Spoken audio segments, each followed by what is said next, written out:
तो एक बार फिर से इंडिया जो है वो टेस्ट मैच हार चुकी है और हार का जितना भी ठीकरा है वो फोड़ रहा जा रहा है गंभीर के ऊपर। और हमेशा ऐसा होता आ रहा है, जब भी टेस्ट सीरीज इंडिया हारती है गंभीर को ब्लेम मैं करने लग जाते समर्थन में हैं। हूँ इस बार। तो देखिए बहुत ज्यादा हो गया है। अब ऐसा नहीं है कि वो आया है, अब बहुत टाइम से हो चुका है कोचिंग करते हुए।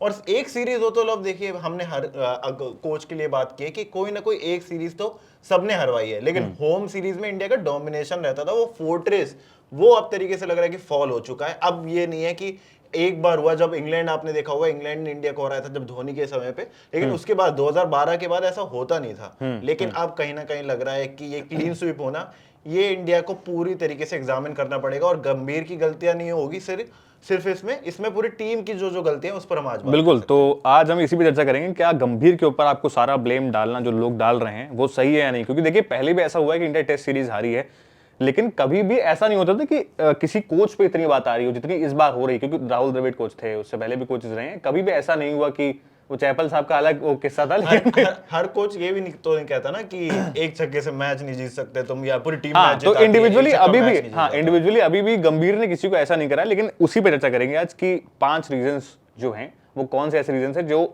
इशारा कर रहे हैं गंभीर की तरफ कि गंभीर के ऊपर ब्लेम जाना चाहिए।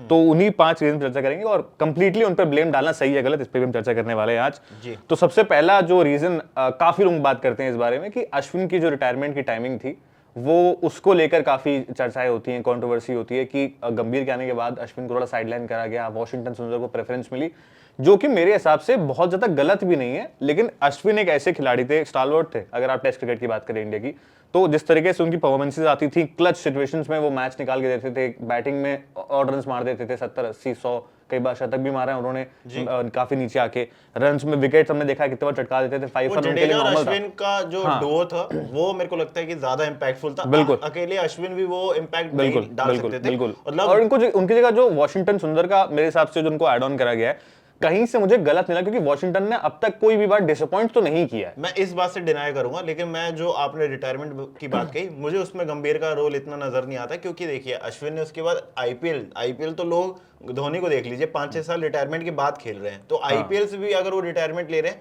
तो उसके पीछे रीजन यही है कि क्रिकेट वो बहुत ज्यादा इन्वॉल्व एज अगर हम देखें एनालिस्ट होना चाहते हैं, एज अ कमेंटेटर होना चाहते हैं, बिल्कुल अपना चैनल ग्रो करना चाहते हैं, बिल्कुल लेकिन बिल्कुल। एज अ प्रोफेशनल करियर वो भी इंडिया को रिप्रेजेंट करना, वो उनके मेरे को नहीं लगता कि उनके भी उन्होंने ऐसा सोचा था कि 5 साल मैं और खेलूंगा या ऐसा कुछ था।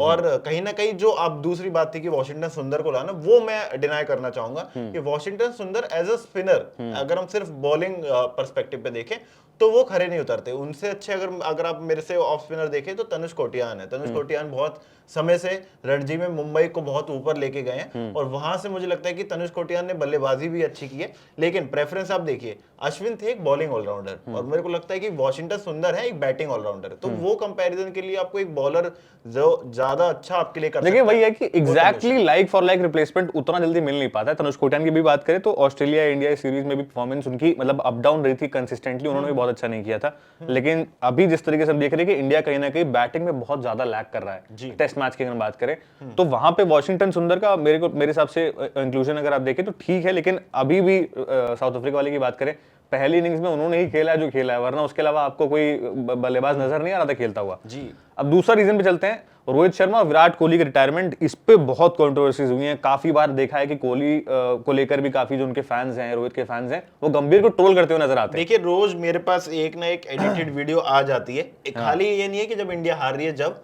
हमेशा ही मैंने देखा है जब से विराट कोहली और रोहित शर्मा ने रिटायरमेंट लिया है, वो एडिटेड वीडियोस आती है जिसमें विराट कोहली पूरे एग्रेशन में दिखते हैं। वो जो उनकी लॉर्ड्स में स्पीच थी, वो जो वो हर्डल था, वो सबसे ज्यादा वायरल रहता है। तो उन्होंने वो मोमेंट्स दिए हैं और आपने प्रेस कॉन्फ्रेंस में देखा था कि रवि शास्त्री के साथ वो किस तरीके से कॉन्फिडेंस वो नजर आता था। बिल्कुल। और ये अभी ना अब उसको मेरे को लगता है कि रोहित शर्मा विराट कोहली को इस तरीके से भी देखना चाहिए कि उनको क्या टीम मिली थी और इस टाइम पर गिल के पास क्या टीम है। कि ट्रांजिशन फेज में अभी इंडिया, उस टाइम पर आपके पास प्राइम बॉलर्स थे, मोहम्मद शमी आपके पास थे, आपके पास स्पिन कॉम्बिनेशन फिक्स था और ऊपर से आप उसके बाद ये देखे तो उमेश यादव भी अच्छा कर रहे थे बाहर। तो बुमराह भी उस टाइम पर अभी हमारे पास बुमराह के अलावा कोई बल्लेबाज है भी नहीं, बॉलर। तो हाँ बॉलर कोई है भी नहीं अपने पास बुमराह के अलावा, क्योंकि बुमराह उस टाइम पे प्राइम पे थे अपने।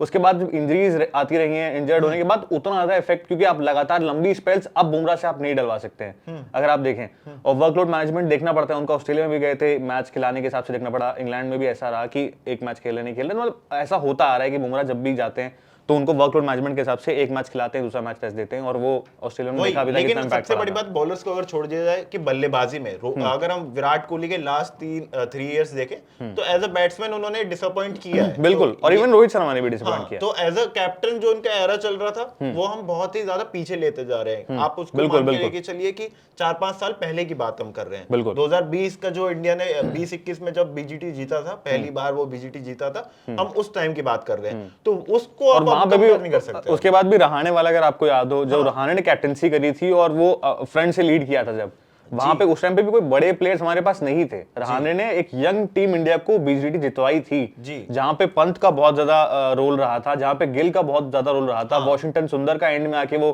क्लच नॉक निकालना 40 दूसरी बार बीजीटी जीती हाँ, थी। मैं दूसरी बार की बात करूं कि रहाणे ने जब जिताई थी तो वहां पे बहुत यंग टीम इंडिया थी। तो ऐसा नहीं है कि यंग टीम इंडिया जीत नहीं सकती है, बात यह है कि आपके पास बैकिंग कितनी, आपके पास उतना प्रेशर तो नहीं है, आपको बार बार आपकी सिचुएशन बैटिंग ऑर्डर चेंज नहीं हो रही है। और इसी के साथ हम आएंगे तीसरे पॉइंट पे कि 3 नंबर जो है वो फिक्स नहीं हो पा रहा, इवन नंबर 4 भी फिक्स नहीं हो पा रहा। हम बात भी कर रहे थे कि बहुत ज्यादा चेंजेस देखने को मिल रहे हैं, काफी लोग इस चीज में क्रिटिसाइज कर रहे हैं गंभीर को कि नंबर 3 पे कौन कौन से खिलाड़ी जिनको चेंज करा गया। पहले इतने बड़े बड़े खिलाड़ी थे, द्रविड़ साहब ने खेला, पुजारा ने खेला, कोहली खेलते थे, ये लेजेंड्स है सब, ठीक है। और अभी आप खिला रहे हैं, लगातार प्लेयर बदलते ही जा रहे हैं। करुण नायर को खिलाया अपने 2-3 मैच, करुण नायर बाहर हो गए। साई सुदर्शन को आप मौके दे रहे हैं, आईपीएल के बेसिस पे प्लेयर अच्छे हैं नो डाउट, बट वो स्टेबिलिटी प्रोवाइड नहीं कर रहे हैं टेस्ट में। वॉशिंगटन सुंदर को देख लीजिए, नंबर 3, 4, 5, 6, 7, 8, 9 तक मैंने उनको देखा है। अगर लास्ट के 7 मैचेस में देखे तो उनकी हर बार पोजीशन चेंज की गई, कभी नंबर 3 खेलते हैं, कभी नंबर 4। तो कहीं ना कहीं ये नंबर 3 और 4 पहले इंडिया के लिए व्हाइट बॉल क्रिकेट में बहुत ज्यादा एक क्वेश्चनेबल मार्क था। जब कोहली नंबर 3 खेलते थे, नंबर 4 हमारे पास पता नहीं था, तो जब श्रेयस अय्यर ने वो जगह पूरी की थी। और मुझे लगता है कि जो श्रेयस अय्यर और शुभमन गिल इस बार नहीं है, वो कमी हमें बहुत ज्यादा खली है, क्योंकि स्पिनर्स को टेक डाउन करने के लिए मैं अभी सबसे जो प्राइम प्लेयर मानता हूं वो है श्रेयस अय्यर। कंप्लीटली। और श्रेयस अय्यर अभी जो इंजरी हुई है उसके बाद से बहुत प्रॉब्लम हो रही है इंडिया को। और श्रेयस अय्यर ऐसे कंप्लीट प्लेयर है जिनको आप तीनों फॉर्मेट में खिला सकते हैं। तो इसीलिए इस टाइम पे भी बहुत सवाल उठे थे कि श्रेयस अय्यर को जब केकेआर ने रिलीज किया था और उसके बाद जब कैप्टनसी में गिल को लाया गया श्रेयस अय्यर से ऊपर, इसमें भी क्रिटिसाइज काफी किया गया था गंभीर को। तो उस पर हम कभी एक सेपरेट वीडियो करेंगे जरूर। लेकिन जो फ्रीक्वेंट प्लेइंग 11 में चेंजेस हैं उनकी बात करनी जरूरी है कि कितने ज्यादा प्लेइंग 11 में आप चेंजेस करते हुए नजर आ रहे हैं। जी अभी देखिए, एक जो मुझको राणा जी माफ करना जो पहले बहुत उनके फेवरेट नजर आते थे, वो इंडिया होम कंडीशंस में धूमिल हो जाते हैं, क्योंकि तीसरा आप खिला नहीं सकते फास्ट बॉलर। लेकिन कभी नीतीश कुमार रेड्डी को आप खिलाते हैं, एज अ बैट्समैन खिलाते हैं, फिर उनको आज नंबर 9 पर उतारते हैं। तो फ्रीक्वेंट चेंजेस इसलिए भी हो रहे हैं क्योंकि आपने डिसाइड ही नहीं कर रखा कि कौन से सिचुएशन में कैसी टीम मेरे लिए हर सिचुएशन में अच्छा कर सकती है। एक तो ये सोचना चाहिए, कोई भी प्लेयर कंप्लीट प्लेयर होता है। यहाँ पर ऐसा हो रहा है कि जो सिचुएशन सामने आ रही है, मेरे पास पूल इतना बड़ा है कि मैं उस पूल में से बहुत सारे चेंजेस कर दे रहा हूँ। क्योंकि अभिमन्यु ईश्वरन आपने देखा बहुत अच्छा कर रहे थे, सरफराज खान वो डोमेस्टिक में अच्छा कर रहे थे अभिमन्यु ईश्वरन, लेकिन जब उनको मौके मिले उन्होंने देखिए एक आध मौका मिलेगा आपके पास, इतने टाइम बाद आपको इंडिया का कॉल आता है, आप एकदम से इतने प्रेशर में अच्छा नहीं खेल पाते हो, हमेशा उनको आप लगातार बैकिंग दीजिए। कई खिलाड़ी ऐसे जिनका नाम आ ही रहा है, करियर ही नहीं बनता अगर उनको शुरुआत में बैक, बिल्कुल इवन रोहित शर्मा का नहीं बनता, जिस सबसे धोनी ने बैक कराया, जडेजा को जिस तरीके से बैक कराया डाउनफॉल के टाइम पे, और जिस तरीके से आपको अभिमन्यु ईश्वरन को और कई प्लेयर ऐसे इनका, जैसा आपने सरफराज का नाम लिया, ऋतुराज गायकवाड़ एक ऐसे प्लेयर है जिनको आप बहुत लॉन्ग टर्म में इंडिया के लिए खेलते हुए देख सकते हैं। आप एशिया कप की बात करिए, आप एशियन गेम्स की बात करिए, वहां पे गोल्ड मेडल दिलवाया था इंडियन टीम को और वहां पे बहुत अच्छी कैप्टनसी करी थी, सीएसके के लिए कैप्टनसी अच्छी करी। आपके पास टॉप ऑर्डर का कैसा बैट्समैन है जो स्पिन और पेस दोनों को इक्वली अच्छा खेलता है। पहली बार मध्य प्रदेश पिछली बार रणजी जीती थी, उसमें रजत पाटीदार एक ऐसे प्लेयर थे। अभी जरूर वो इंजर्ड बहुत रहते हैं, ये एक सबसे बड़ा कंसर्न। और टेस्ट में उनको भी कॉल आया था इंडिया का, लेकिन उसके बाद एक आध मैच में उन्होंने डिसेंट परफॉर्मेंस भी करी, लेकिन उनको भी बाहर, कई खिलाड़ी ऐसे इनका नाम ही अचानक से बाहर हो गया। 10 मैचेस तो देंगे, जैसे संजू सैमसंग और ये सब व्हाइट बॉल के लिए बताते हैं कि गंभीर ने कह रखा है उनको कि 15 मैचेस में तुम जब 0 और रिजल्ट दिख रहा है उसका, और रिजल्ट दिख रहा है, संजू सैमसंग बाहर हो गए। देखिए रन उन्होंने मारे हैं संजू सैमसन ने, और आप जिस तरीके से स्टार्टिंग में आप संजू सैमसन को देखते थे इनकंसिस्टेंट रहते थे काफी जी। साउथ अफ्रीका के खिलाफ 2 सेंचुरीज आई, मतलब लगातार। तिलक वर्मा का भी आप देखिए, संजू सैमसन का भी देखिए, सेंचुरीज आई थी, शुरुआत के 3-4 गेम में 2-3 सेंचुरी मारी उन्होंने,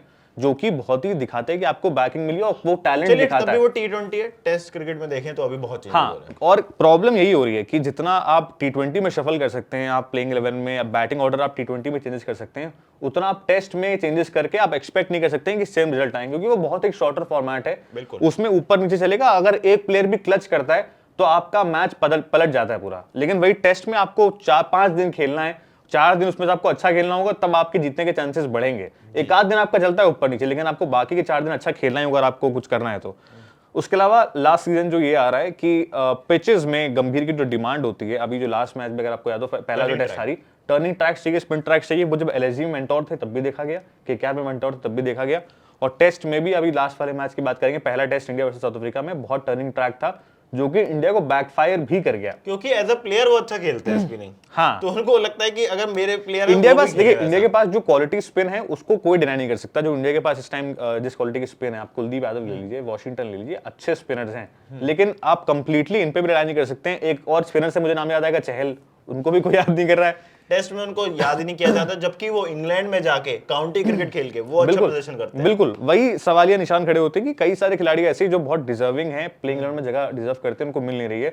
और स्पिनिंग ट्रैक्स में गंभीर ने पहला टेस्ट हारने के बाद भी ये बोला कि यही पिच थी जो मुझे चाहिए थी, लेकिन यही पिच पे आप बहुत गंदा आ रहे हैं। और स्पिनर्स के साथ साथ मैं सीम बॉलर्स की भी बात करूंगा। मोहम्मद सिराज आपके लिए जो ओवरकास्ट कंडीशंस होती हैं, या फिर अगर हम बात करें सेना कंट्रीज में, वहां आपके लिए अच्छा कर सकते हैं, कि इंग्लैंड में अच्छा करते हैं, ऑस्ट्रेलिया में भी अच्छा नहीं किया था उन्होंने, मतलब डिसेंट परफॉर्मेंस। तो उसको अगर आप इंडिया में कंपेयर करें तो इस बार इंडिया में आप देखिए, मार्को यानसन ने इस मैच में 6 विकेट्स लिए, लेकिन मोहम्मद सिराज हो चाहे जसप्रीत बुमराह हो, वो पूरे मैच में आपको उस तरीके से बॉलिंग करते हुए नजर नहीं आए, क्योंकि मार्को यानसन की वो हाइट, वो बाउंस मिलना, वो यहाँ पर आप देखिए हर्षित राणा होते तो वो आपके लिए अच्छा कर सकते थे। तो कभी कभी आपको वो कॉल लेनी पड़ेगी कि आप सिराज को कैसी कंडीशंस में खिला रहे हैं, वो सिचुएशन में। कंप्लीट प्लेयर अभी वो मुझे नहीं लगता कि सेना कंट्रीज के लिए हैं वो। बिल्कुल, और इसी वजह से आप देखिए जो ये रीजन है, इनकी वजह से जो इंडिया के आखिरी के 8 मैच रहे हैं उनमें इंडिया मोस्टली हारी है और 3 सीरीज हारी है। और अगर हम उन सीरीज की बात करें, न्यूजीलैंड को पहले बेंगलोर में हराया 8 विकेट से,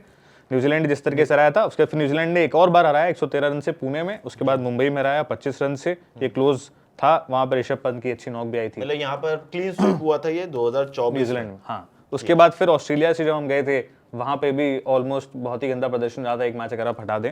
ऑस्ट्रेलिया ने हराया 184 से मेलबर्न में, 10 विकेट से हराया एडिलेड में, उसके बाद फिर सिडनी में हराया 6 विकेट से, उसके बाद फिर अब साउथ अफ्रीका ने कोलकाता और गुवाहाटी में हराया है। तो ये भी रिकॉर्ड हार रही है, 408 रन की सबसे जी, काफी ज्यादा। अगर हम इस मैच की बात करें तो इस मैच को खत्म होने के बाद बहुत सारे रिकॉर्ड्स हैं, जिसमें क्लीन स्वीप के लिए देखें तो साउथ अफ्रीका ने 2020 में हैंसी क्रोनी, जिनका नाम काफी ज्यादा वैसे स्कैम्स और कुछ ऐसे वीडियोस, चंचल वीडियोस उनके आए हैं, उसमें भी बहुत वायरल रहा है। और ये भी आपको बता दें, पहली बार ये भी है कि 66 इयर्स में इंडिया जो है वो होम में टेस्ट हारी है लगातार, मतलब और हाईएस्ट डिफीट वो भी अपने, मतलब एम्बैरेसिंग रिकॉर्ड्स अगर देखें इस मैच में तो बहुत सारे हैं, और डिसअपॉइंटिंग परफॉर्मेंस के बाद ये सब होना भी था। तो कहीं ना कहीं इंडिया को अब काफी चीजों में एग्जामिन करना होगा, और वही हम कुछ पॉइंट्स आपके लिए लेके आए। बिल्कुल, और बस आखिरी में मैं ये कहना चाहूंगा कि कंप्लीटली अगर आप लगातार टेस्ट सीरीज हार भी रहे तो कंप्लीटली सिर्फ हेड कोच की रिस्पॉन्सिबिलिटी नहीं होती है कि आपको वो टीम बना सकता है। अब टीम के खिलाड़ी कैसा खेल रहे हैं वो हेड कोच, उसमें उसका कोई लेना देना नहीं है। हाँ, मतलब जैसे अगर जीते तो भी क्रेडिट नहीं लेना चाहिए, तो हारने पे भी फिर बिल्कुल, लेकिन वो जीतने पे ले लेते हैं,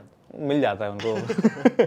फिलहाल ये आज का हमारा डिस्कशन था। ऐसे और इंटरेस्टिंग डिस्कशंस और क्रिकेट से जुड़े वीडियोस के लिए आप देखते रहिए डीएनए।